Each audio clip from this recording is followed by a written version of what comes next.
Hello subscriber. It's our day 341 and today is September 9 and it's Saturday. Ayan, dito na naman tayo sa ating construction site dito sa Bongabel Private Resort dito sa Buka, Calamba, Laguna.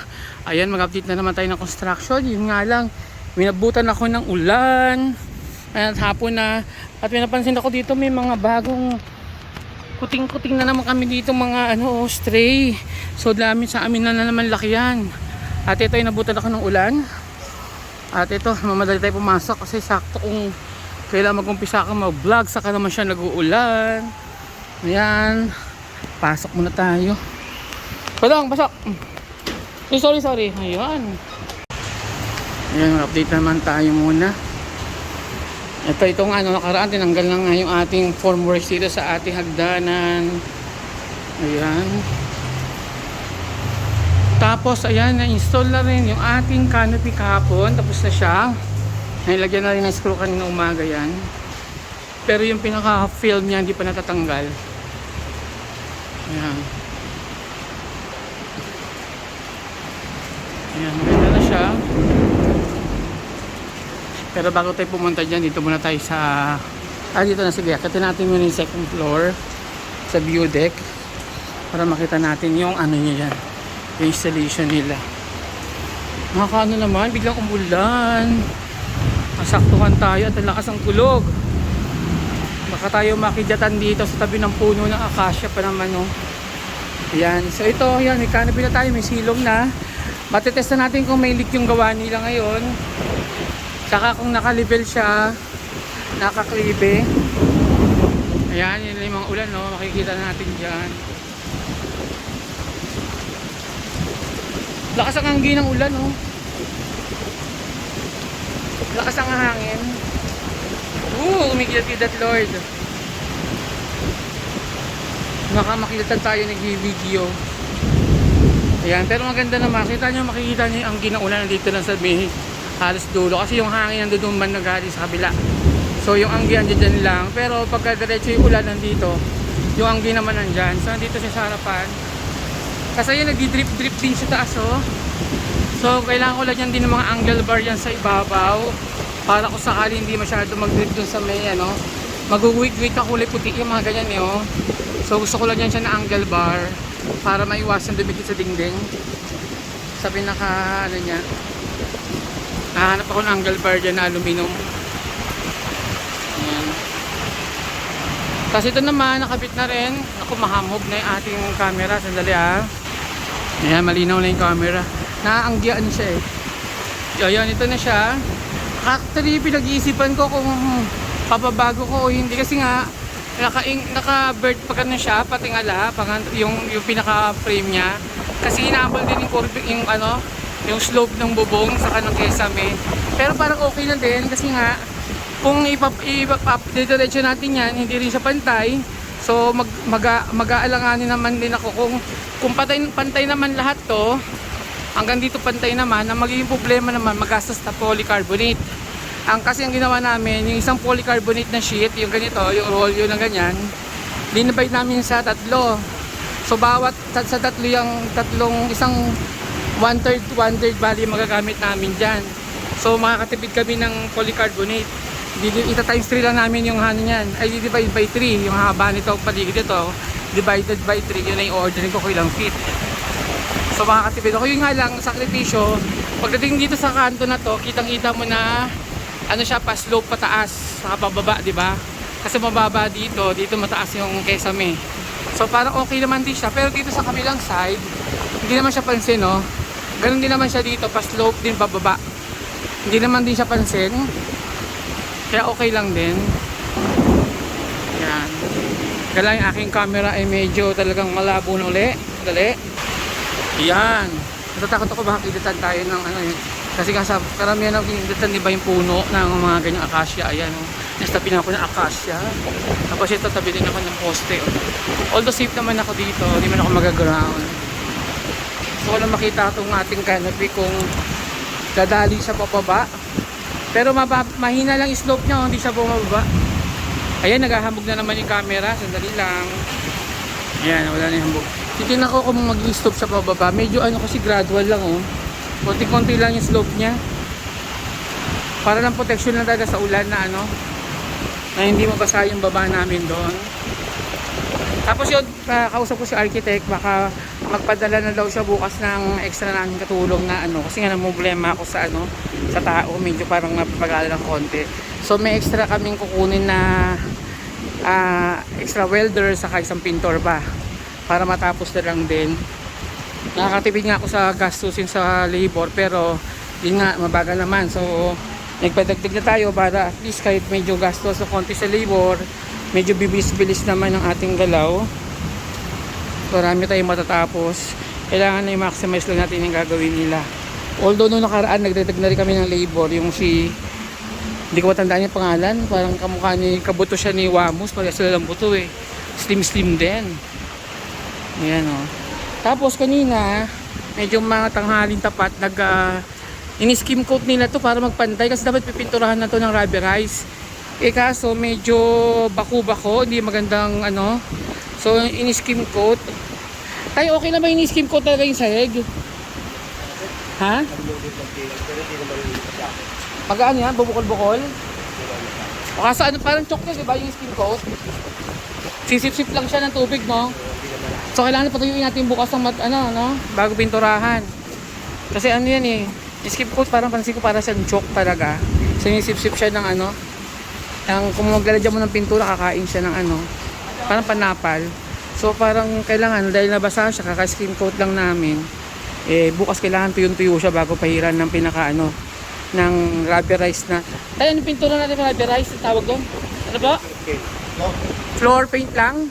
Hindi siya ano, yung rubberized. Rubberized na daw. Oo, kasi nga para medyo ano, maganda siya tignan, saka ano, yung floor paint lang siya. Para pagka nag-piping na kami, hindi na magagalaw yan. Lalagyan ko na lang siguro ng mga braces dyan na welding para kahit paano.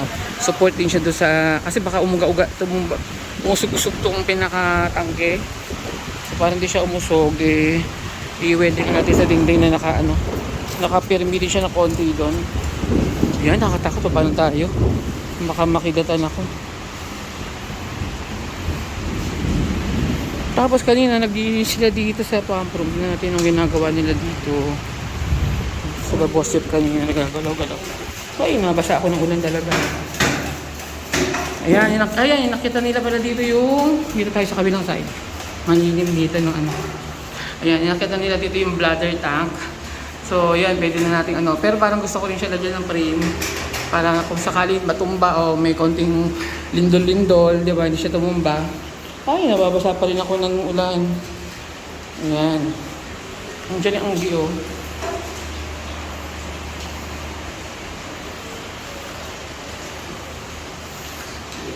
Ang baka naman ganito.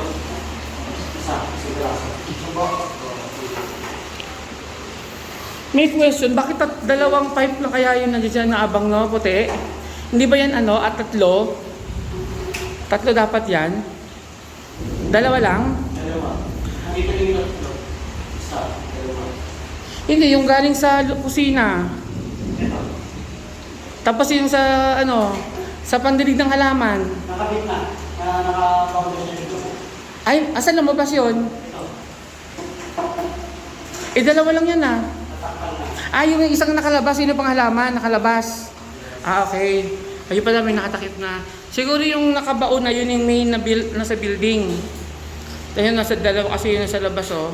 Pero dito isa lang yung na wala pang ano. Tapos may nakaabang pa doon. So ito sigurong nakaabang. Ito yung sa lababo dyan sa likod. Mayroong lababo dyan na ano. Para doon sa ihawan, may lababo din siya. So baka yan yung lababo. Kasi ito yung sa ano, tawag dito. Ito yung ating pang in additional ko na ano, sa tubig ng panghugas ng pangdilig. So hindi ko lang alam kung sa ko i-connect tong isang nakaabang. So dapat aaralin ko muna yan. Kasi wala na si Nelson kasi mga nag-install niyan. So kakalkalin natin yung mga yan. Ito rin, tatlo rin to. So siguro itong dalawa main building to, tapos ito yung ano. Ito yung sa panghugas ng ano, pandilig. So alamin din natin yan. Ang dami tayong alam. Kasi semi-piping na sila.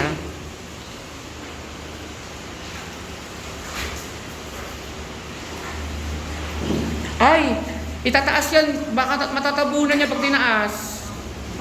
Yung sa baba, dapat itataas yan. Oo, kasi ito yung floor niya, oh. Matatabunan siya. Kaya hindi natapakan niya on floor. Kahit incomplete niya sa baba, okay lang. Tapos saktuhin mo yung, equal mo yung putol, pare-parehas. Sa baba ang putol. Turuan ko sila mamaya para pag dinuktong namin, pare-parehas yung itsura. Boss Jeff, dapat yung sa may bulb mo, yung putol mo, sa pare-parehas sila. Yung putol mo ng bulb, mula sa baba, pare-parehas. Siguro kung 3 inches, 4 inches yung ilalagay mong pagitan, lahat 4 inches.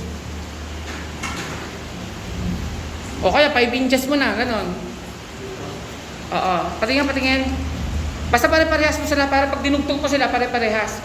Ang basihan mo mula sa may bulb. Mula sa bulb, pantay-pantay sila ha. Lahat yan hanggang sa likod mo ha, pare-parehas ang putol mo. May cutter na ako, binili ha. Kaya atang i-cutter yan, yung ginaganon. Diba na doon? Yung sabi ko iba-vlog, natin, i-unbox natin para may binili kasi akong cutter na hindi na sila maglalagari. Ayan, kunin natin mamaya para hindi sila, lang yun, parang plies lang yun. Ang ganda cut nun. Hindi ko lang alam kung sakto yan dyan, pero sakto naman yata. Kunin ko na nga pagtapos itong vlog ko. Ayan, muna tayo sa loob. Tapos balikan natin sila mamaya, pa-assist natin doon sa pagputol. Kasi wala silang konting art. So, pag pinutol nila yan, bara-bara putol yan. Pagka pinabit nila yan, hindi pantay-pantay. So, dapat may maano nila yung sukat na pare-parehas. Tapos ito, ini-install na ni Buto yung aking karaoke wall. Ayan. Tatapinturaan na kasi ng itim ni tatay yan. Ang ginawa niya, naglagay pa ulit siya ng angle bar sa dulo para doon niya in-spot yung ayan. So per minute na to, nawala lang ini-screw nilang ganun, no? Per minute na siya. So kung talagang sisirain siya, talagang gigibain. Ayan. Ayan.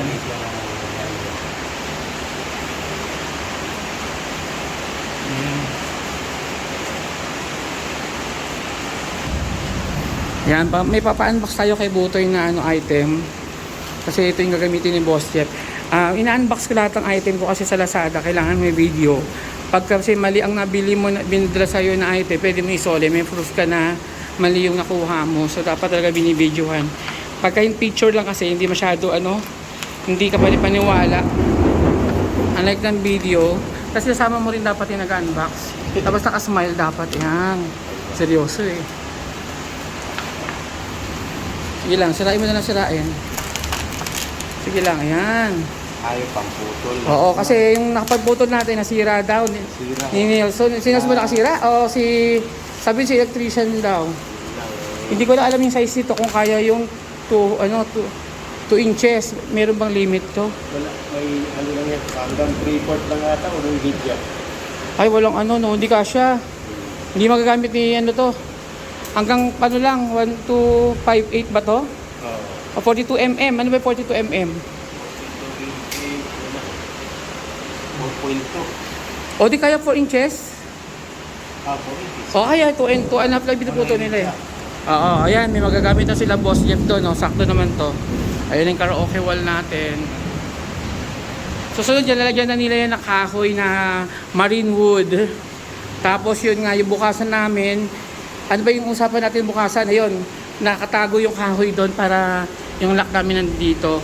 Pinabili ko si Boss Jeff ng lock, parang hindi na... Nakabili ba si Boss Jeff ng lock? Ay, okay. Okay naman nabili niya, tama. Oo, tama naman. Sakto, yun yung pinag-usapan natin, no? Kasi iba yung parang hook na ganyan, no? Yung gumaganyan lang. Pangit yun, di ba? Yung niya, may para bang may mail na lumalabas. O, sige, tama yun. O, yan. Ang susunod namin dyan, may dinisign ako na pulley siya na may motor na umakat yung TV papunta sa taas at bumababa. So kasi nga yung aking nabiling ito, Yan, yung kakabit ko dyan. Left and right lang yan. Pwede mo siyang i-left and right na palingunin mo sa kaliwa kanan. Kaya lang, yung level lang taas ba, kung yung kakanta ba yung mga kahit ni Butoy, di syempre mahirapan naman nakatingala sila. So ibababa nila doon. Yung matatangkad naman na majority, gusto nila sa taas yung PB, pwede na itaas. So may option sila, di ba? Since meron naman akong mga motor na, o di pa gamit na natin, ilagyan na natin ang ganon. Ayan. So babalik na natin kay Boss Jeff itong ating nabiling ano.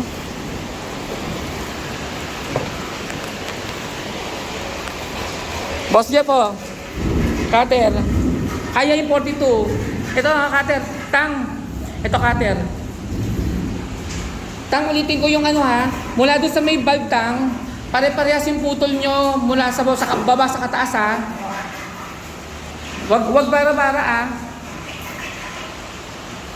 Ang epekto nun pare-parehas siya pag kinabit natin sa taas.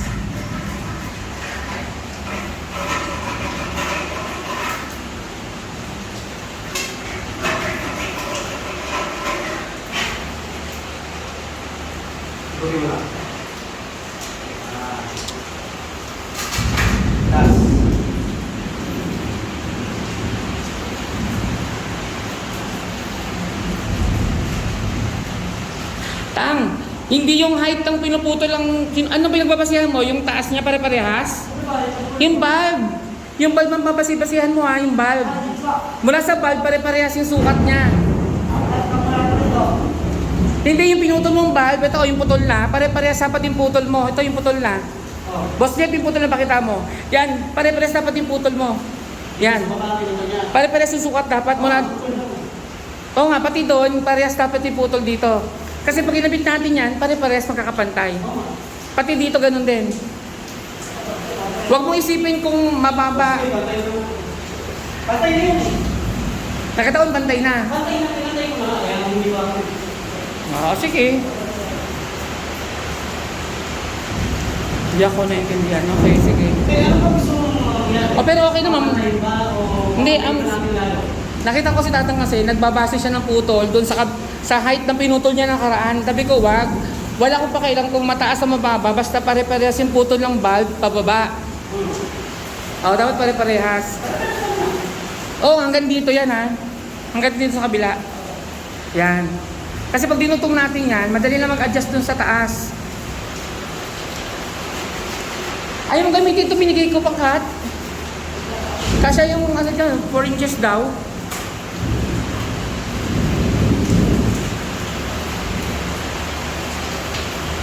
Yan, para maganda. Ingat lang, baka masira ulit. Sabi kasi daw 4 inches eh.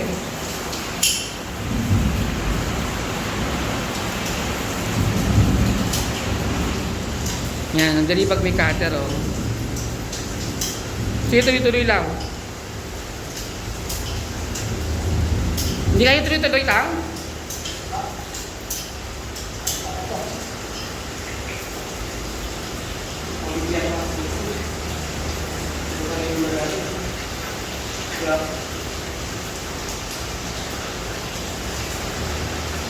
Hindi yan gabitin? Hindi, pwede kahit anong tubo yan. Pero nakalagay 42, ewan ko lang, 42 Paglalagay mo na lang si kita.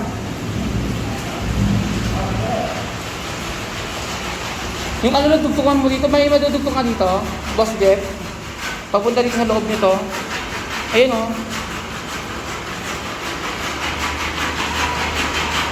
Kakatingin ka niyan. Yung din, madudugtungan mo papunta dito. Hindi. Ayun, may orange pa ng extra Kaya.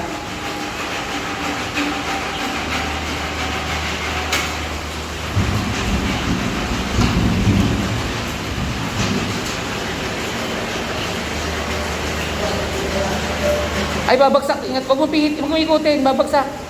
Hindi pa pala naka-fix doon sa dulo. Ay, babagsak na nga. Yan na nga, sabi ko bumagsak na.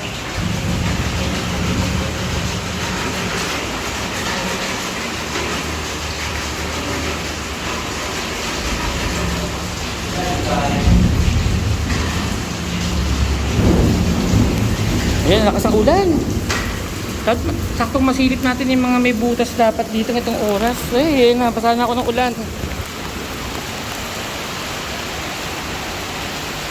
Oh, pero dito, ayan, yung canopy. Hindi walang ano dito, makakatawid-tawid ka kami. Diba? Tingnan natin yung terrace natin, baka binabaha yung view deck natin. Silipin natin.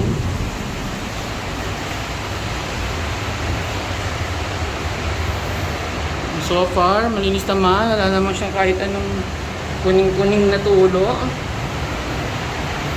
Dahil malakas ang ulan. At wala pang ilaw dito. Hindi ko rin makikita pala. Madilim.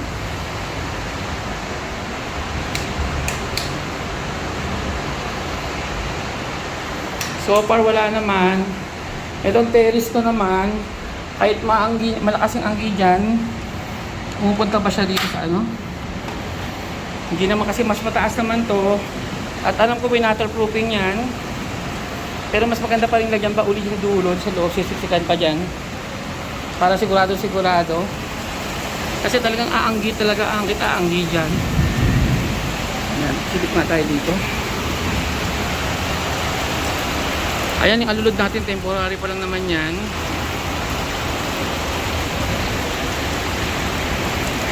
So far, okay naman. Yan, dito dumadali siya sa ano. Dito dapat may canopy pa ako dito sa ano ko. Kasi more on entrance ko to. Saka ito natatakot ako pag basahan na to. Oh. Yung kuryente baka dumali sa akin. Ay, ayoko dyan. Nakakatakot dito. Dapat talaga dyan ano. Gawan ko ng paraan na hindi ako mababasa dyan. Yan, delikado kasi siya. Ipapalayo natin, ipaparequest natin pagka nag-final na ng Meralco. Kasi alam ko pagka ano na may occupancy permit, i-report yata sa Meralco yung ano, ipa-final na nila yung metro. Pagkakalam ko gano'n. So, i-report pa natin. Tapos kung pwede natin i-adjust na natin. Yan, saka bukas naman may mga tao tayo na darating. Sana ngayon bukas hindi umulan kasi pag umulan, malamang hindi makarating yung tao. O ayun, so hanggang dito na siguro yung video natin. Kasi umuulan, di naman makalabas. So sa mga di pa nagsasubscribe dyan, ayan, nagagalit na. Hindi pa nagsasubscribe dyan, pakiclick naman at madagdagan tayo. At syempre huwag nyo kalimutan i-click notification bell para ma-update kayo sa aming channel na Bong Jeff. Lalong lalo na at masubaybayan nyo yung aming construction ng Bongabel Private Resort. Yan, dito yan sa may Bukal, Calamba, Laguna, South Spring, Villas. Ayan, hanggang dito na lang. Bye-bye!